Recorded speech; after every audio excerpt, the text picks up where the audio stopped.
en langue française. Alors, bienvenue dans cette nouvelle exploration approfondie. Aujourd'hui, notre mission, c'est vraiment de plonger au cœur d'un paradoxe vivant. Une figure tellement monumentale que la littérature moderne entière lui doit son architecture. Ouais, c'est le mot, monumental. C'est ça. L'objectif aujourd'hui, c'est de comprendre comment un individu, littéralement traqué par les créanciers, qui fonctionnait presque exclusivement à la caféine pure et frôlait constamment l'effondrement physique, a pu non seulement cartographier l'intégralité de la société du 19e siècle, mais aussi inventer de toutes pièces le roman réaliste moderne. Rien que ça. Voilà. On parle bien sûr d'Honoré de Balzac. Et pour construire cette analyse, on a rassemblé une vraie montagne de sources.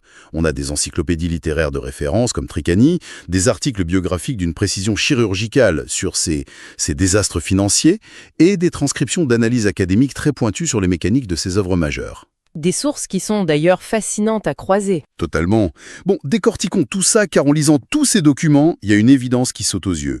La vie de cet auteur était infiniment plus chaotique, rocambolesque et tragique que n'importe lequel des drames qu'il a pu coucher sur le papier. C'est exactement le contraste fondamental qui ressort de toutes ces archives. L'imaginaire collectif, il retient souvent l'image d'un monument de la littérature classique, tu vois, enfin, un buste figé dans le marbre des institutions scolaires. L'auteur intouchable, quoi. C'est ça. Pourtant, la réalité de son quotidien, c'était une course effrénée contre la ruine.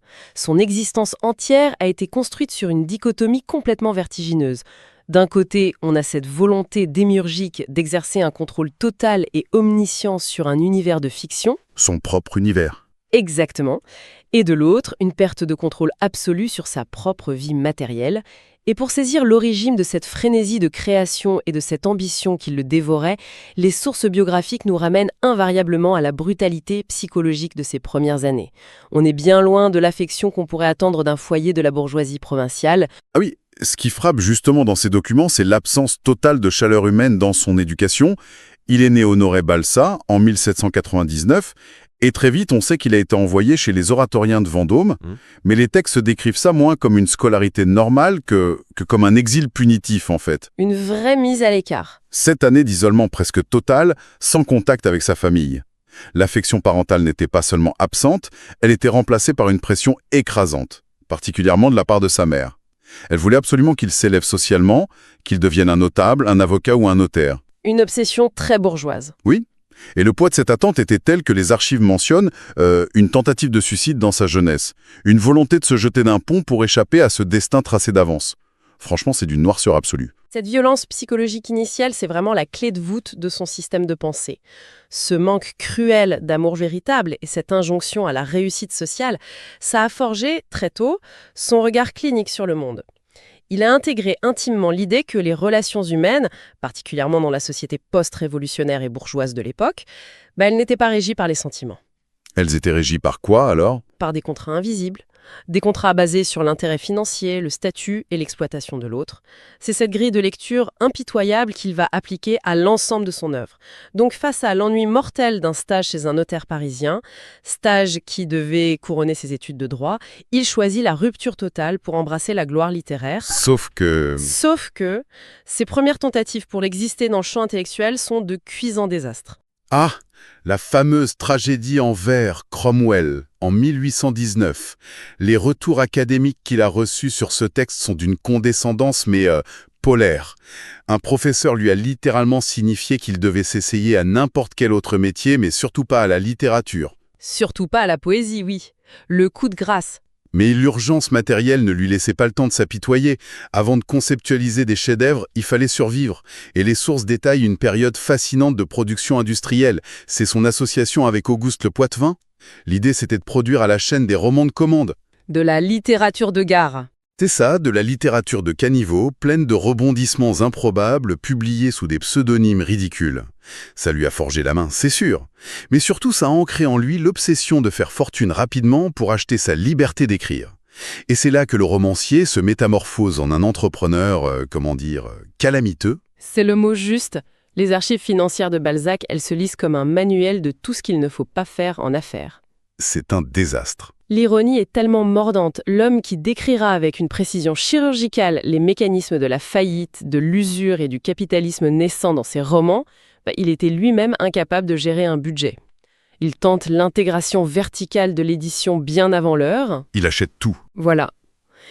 Il s'endette lourdement pour racheter une imprimerie, puis une fonderie de caractères typographiques, dans l'espoir de maîtriser toute la chaîne de production. Le résultat ?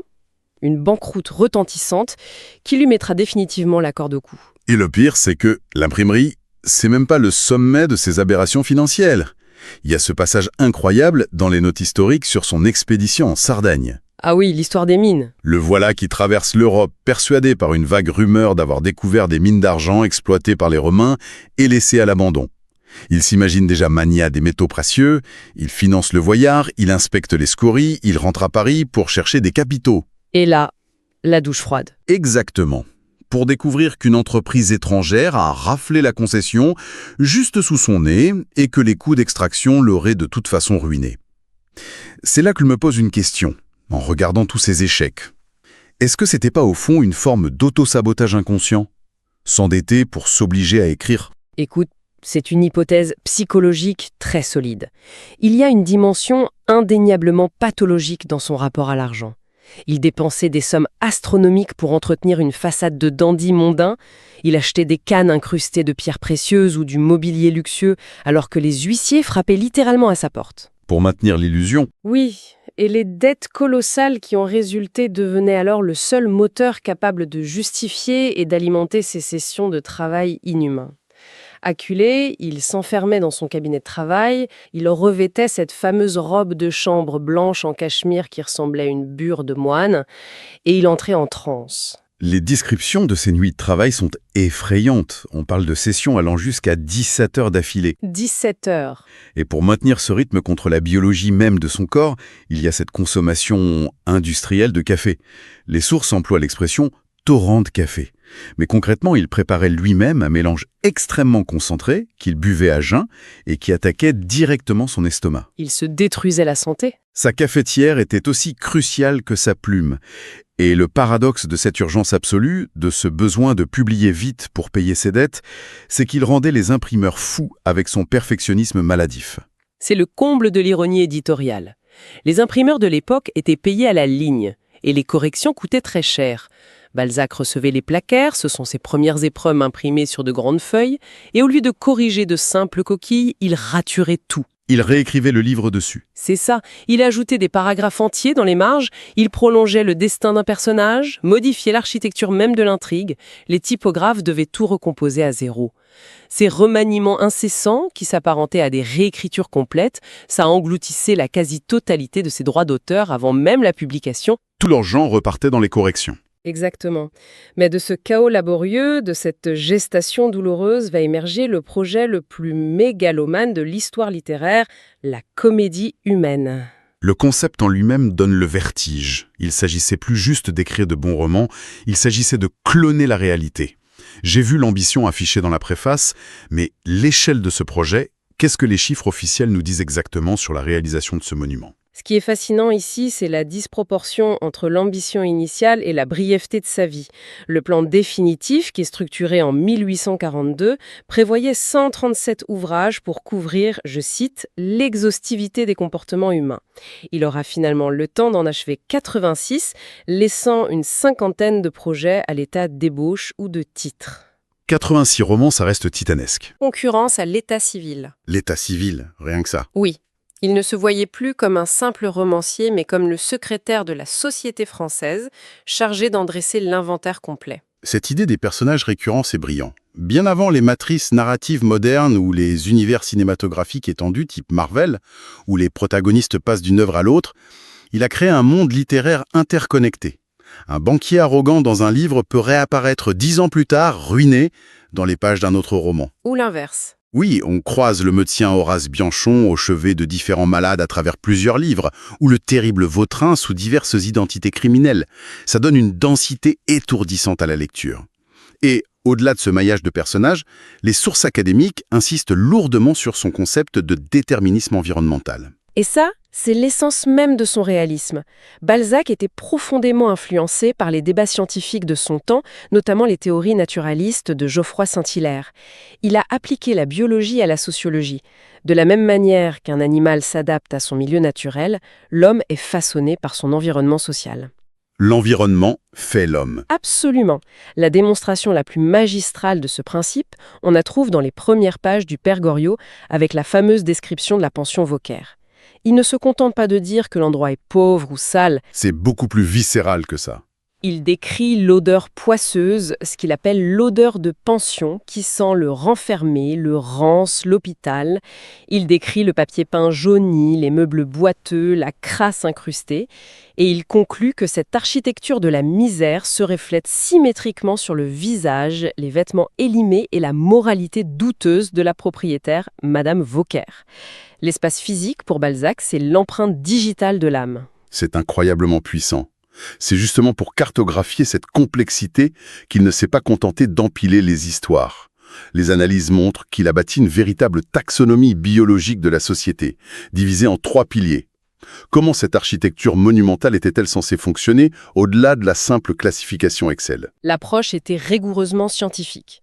Le premier pilier, très massif, regroupe les études de mœurs.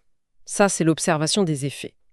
Il y décrit la réalité telle qu'elle s'offre au regard, les luttes de pouvoir en province, les ravages de l'avidité à Paris, la vie des militaires ou des courtisanes. Le constat, en fait? Le constat.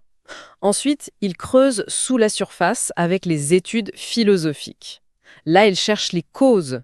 Pourquoi cette énergie vitale pousse-t-elle les individus à s'autodétruire par la passion, l'art ou la science? La mécanique interne. C'est ça. Et enfin, les études analytiques devaient en extraire les lois générales, les principes absolus qui régissent le corps social. Bon, il n'a eu le temps d'en achever que quelques-unes, souvent sur un ton plus ironique, mais au fond, il voulait offrir l'équation complète de la condition humaine. Et c'est là que ça devient vraiment intéressant, lorsqu'on voit cette grande théorie sociologique prendre chair dans l'action pure. Prenons le Père Goriot, publié en 1835. C'est considéré par les spécialistes comme la pierre angulaire de cet édifice. L'intrigue nous plonge dans le parcours d'Eugène de Rastignac. Le fameux Rastignac. Un étudiant en droit venu de sa province, coincé dans la misère poisseuse de la pension Vauquer dont on vient de parler, mais fasciné par le faste du Faubourg Saint-Germain, le quartier de la haute noblesse. Et il va comprendre très vite que la vertu ne paye pas le loyer. Le Père Goriot, c'est le roman d'apprentissage par excellence. Mais un apprentissage par le cynisme. L'analyse historique de l'œuvre souligne que Balzac documente ici un changement de paradigme brutal, le passage de la Restauration à la monarchie de Juillet. C'est l'effondrement définitif de l'aristocratie de sang au profit de la nouvelle aristocratie de l'argent. Les nouvelles règles du jeu? Dans cette société, les valeurs morales traditionnelles sont des boulets. Le personnage de Goriot l'illustre jusqu'à la nausée. Cet ancien négociant en vermicelle s'est dépouillé de toute sa fortune, vendant son argenterie et sacrifiant sa dignité, simplement pour doter ses 2 filles afin qu'elles intègrent la haute société. Il est le Christ de la paternité. Et comment est-il récompensé pour ce sacrifice, Evelyne? C'est terrible.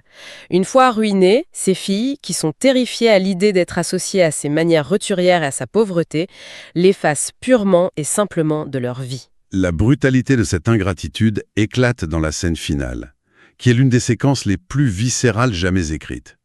Le vieillard agonise sur son lit misérable, réclamant ses filles qui trouvent des excuses mondaines pour ne pas venir à son chevet. Il meurt seul. Complètement abandonné. C'est Rastignac, lui-même ruiné, qui doit mendier quelques francs pour payer le linceul et suivre le cercueil de fortune jusqu'au cimetière du Père-Lachaise sous la pluie.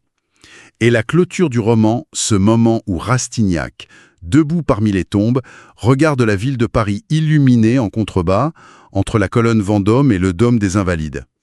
Il jette son gant à la face de la ville avec cette déclaration mythique « À nous deux maintenant ». Les commentaires académiques s'accordent tous pour dire que cette phrase marque la naissance du héros moderne et cynique. En enterrant Goriot, Rastignac enterre ses propres idéaux de jeunesse. Il a observé la mécanique implacable de la bourgeoisie parisienne. Pour ne pas être la victime, il faut devenir le bourreau. Il a compris le système. Le déterminisme social l'oblige à adopter la froideur calculatrice de cette ville s'il veut la conquérir. C'est une critique socio-économique d'une lucidité féroce qui avance déguisée en drame humain. Mais ce qui démontre l'étendue du génie de Balzac, c'est sa capacité à tordre cette réalité pour explorer d'autres genres. Cette fatalité du désir et du cynisme nous fait basculer vers un autre pan de son œuvre. Publié quelques années plus tôt, La peau de chagrin. Un chef-d'œuvre différent. On s'éloigne des trottoirs boueux de Paris pour entrer de plein pied dans les études philosophiques avec un récit qui flirte ouvertement avec le fantastique. L'histoire s'ouvre sur un jeune aristocrate ruiné par le jeu, Raphaël de Valentin, qui est prêt à se jeter dans la Seine. Mais avant d'en finir, il erre dans la boutique d'un vieil antiquaire. Une scène très visuelle. Les sources la décrivent avec une ambiance crépusculaire, remplie de reliques de toutes les époques. Le vieillard lui propose alors un artefact improbable, une peau d'âne sauvage, un cuir rugueux qui a le pouvoir magique d'exaucer le moindre désir de son propriétaire. Cela soulève une question importante, qui structure toute la pensée métaphysique de l'auteur. Le pacte imposé par cette peau est terrifiant de simplicité. À chaque vœu prononcé et exaucé par Raphaël, qu'il s'agisse d'une orgie fastueuse, d'une fortune colossale ou même de l'amour, la peau rétrécit physiquement. Et ce cuir n'est autre que la métaphore matérielle de sa force vitale. Chaque vœu lui coûte des jours de vie. Exactement. L'antiquaire, qui représente la sagesse glaciale de celui qui observe sans jamais participer, explique le dilemme humain fondamental. Vouloir nous brûle. Pouvoir nous détruit. Seul savoir laisse l'organisme dans un état de calme perpétuel. Balzac pose la question fatidique. Préférez-vous l'intensité d'une existence brève mais incandescente ou la sécurité d'une longue vie vide de toute passion ? Raphaël signe le pacte. Évidemment, la première partie du roman est une explosion de débauche et de succès. Mais très vite, la mécanique implacable du rétrécissement s'installe et le roman glisse vers l'horreur psychologique. Raphaël, devenu fabuleusement riche, est paralysé par l'angoisse. Il réalise que le simple fait de souhaiter un verre d'eau consomme ses derniers jours. La prison du désir. C'est ça. Les scènes finales sont oppressantes. Il vit reclus, dans la pénombre, interdisant à ses domestiques de lui poser la moindre question de peur qu'il n'exprime involontairement une volonté. Il s'affame émotionnellement et physiquement pour tenter, en vain, d'arrêter le temps. C'est l'illustration magistrale de ce que Balzac appelait la pensée tueuse. Dans la vision balzacienne, la passion est un fluide fini. Chaque dépense d'énergie intense, qu'elle soit intellectuelle, amoureuse ou ambitieuse, rapproche inéluctablement l'individu de la mort. Raphaël meurt d'avoir consommé tout son capital vital. C'est une allégorie tellement puissante. Et cette puissance prend une dimension vertigineuse lorsqu'on réalise qu'elle prophétisait le propre destin de l'écrivain. La réalité rejoint la fiction de manière complètement glaçante. Car Honoré de Balzac a vécu exactement comme Raphaël de Valentin, consumant sa vie par les deux bouts à travers son travail prométhéen et une passion amoureuse digne d'un roman épistolaire. Les sources évoquent en détail sa relation avec Ewelina Hanska. La fameuse étrangère. Oui, cette comtesse polonaise lui a envoyé une première lettre anonyme en 1833, signée « L'étrangère ». S'en sont suivies 17 années d'une correspondance enflammée, de rencontres fugaces à travers l'Europe. Il a bravé l'épuisement, s'acharnant à rembourser ses montagnes de dettes pour se rendre digne de l'épouser à la mort du mari de la comtesse. Si l'on relie ça à la vue d'ensemble de son existence, la tragédie est totale.